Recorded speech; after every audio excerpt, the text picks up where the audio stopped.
Brightburn, the newest James Gunn produced movie. He did not direct it. And I don't know who directed it, to be honest. I probably should have looked that up before making a review for it. But we're just going to pretend James Gunn directed it. That works for me, because I couldn't tell you. Let's get into Sammy J's cons. There weren't really many for me. I agree. I felt like, in the beginning, it was a little rushed. Yes. But it worked. It did, because, like, I guess they were trying to fit into, like, the hour and a half, and I felt like you didn't really need too much background. Basically, what they gave you is what you needed. Yeah, we learned that the two parents in this are trying to have a baby, been trying for a while, and then something crashes in their backyard. Kind of sound familiar? But then we skip ahead to 10 years later? Yes, 10 years. And the kid is 12 years old, and we're learning that he's not like everyone else. He's not the precious little baby boy Elizabeth Banks expected. No, he is not. But my con for the movie, and I only have one, besides I do agree that at the beginning it felt a little like boom, boom, boom, boom, boom, and then it slowed down, is that it's sometimes a little overdramatic. Okay. There's some scenes where it's like, you're trying a little too hard. And I don't know if that's the actors trying too hard, or not James Gunn, the other guy, really wanting, like, a little extra to it, because even in Slither, another James Gunn movie, you could see that it's overdramatic, and I think he was going for that in that movie. Okay, so I'm just not sure if that's what they were going for in this. Mm-hmm. It kind of threw me off. Okay. But besides that, we're just going to get into some pros. Mine? Take the floor. Or the table. Elizabeth Banks was hands down my favorite part of the movie. I just liked her portrayal as the mom. I liked that it was like her baby boy, so she kind of just has faith in him and believes in him all throughout. Even that it shouldn't be that way. Very true, but... Bad parenting. Well, no, she was being a good mom.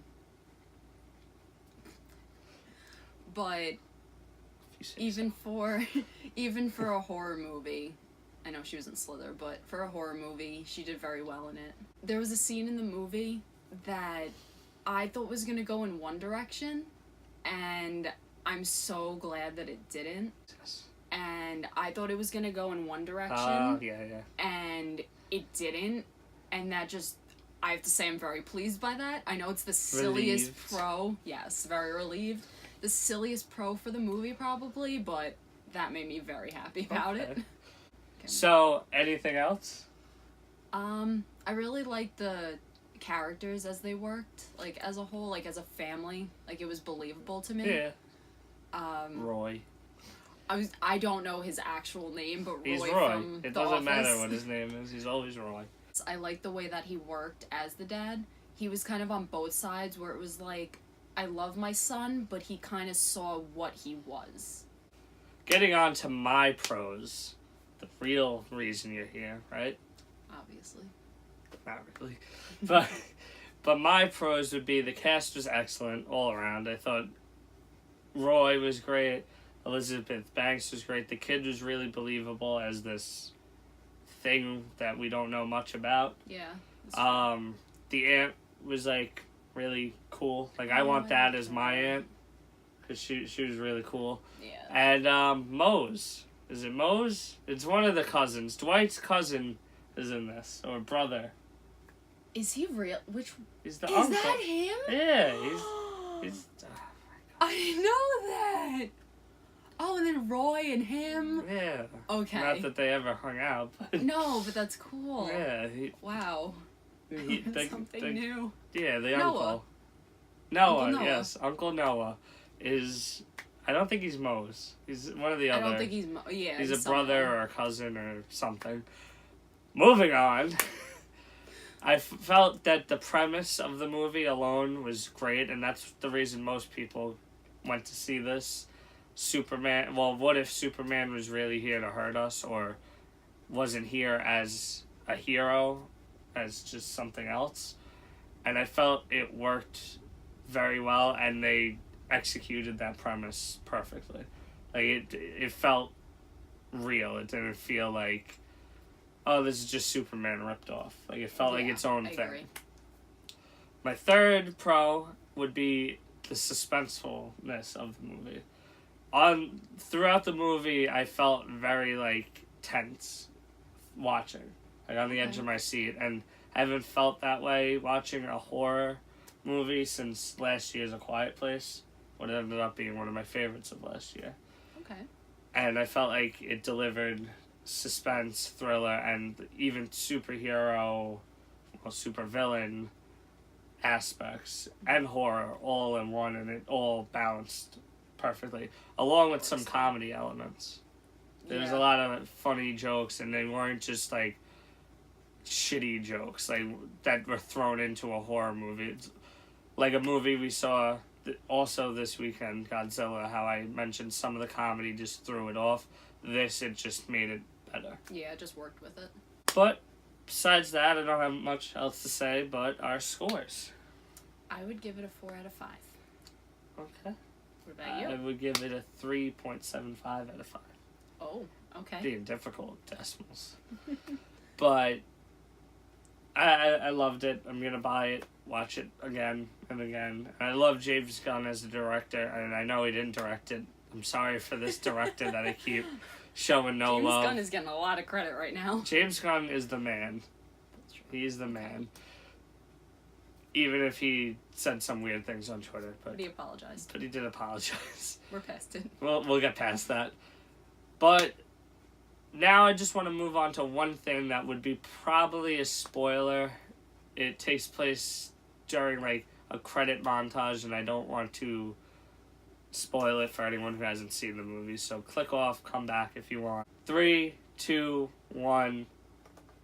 Michael Rooker makes an appearance at the end as some like conspiracy theory news YouTube kind of guy. Like he runs his own news thing online, and he mentions how this one kid that has powers and whatever is mysterious and whatever, and there might be more of these people or things out there.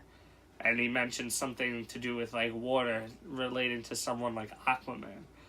And I feel like maybe they're setting it up for like some sort of different universe. I'm not sure because there's been no announcements, but that's just what it seemed like. They were setting it up where there's a possibility to make more. I like the way they did that.